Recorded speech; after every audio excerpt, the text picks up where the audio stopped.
How do you think altered state of consciousness or shamanic experiences can or should be integrated into modern life and scientific thought? Man, you guys, you're really asking some tough questions today. Well, the first thing that we should realize is that states of altered consciousness are, people have been experimenting with them forever. And God only knows what the consequence of this. I certainly believe that the old Greek mysteries were institution-induced hallucinogenic experiences.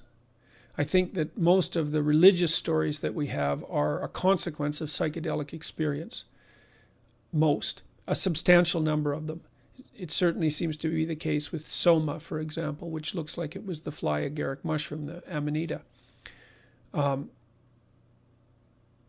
People have been using hallucinogenic substances for a very long time, and they produce very incomprehensible sets of experiences, most recently documented by the research teams at Johns Hopkins, where they've shown that if you give people enough magic mushrooms, psilocybin, to induce a mystical experience, that you decrease their death, anxiety, and fear when they have cancer diagnosis, which is really something.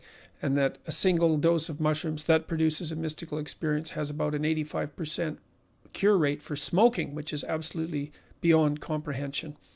So the psychedelic substances seem to open up another plane of existence, so to speak, and it's that part of experience that has an infinite scope.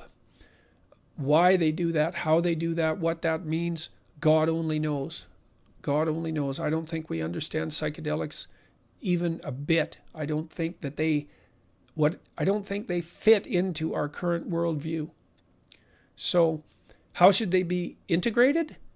Well, you're a fool if you play with psychedelics. What did Carl Jung say? Beware of unearned wisdom.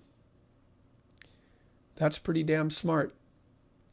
So you don't play with them. If you're inclined to experiment, then you should treat them with respect. You should go into the experience with the expectation and the desire that you will learn something, painful as that's going to be, and that your life will be transformed in a positive direction.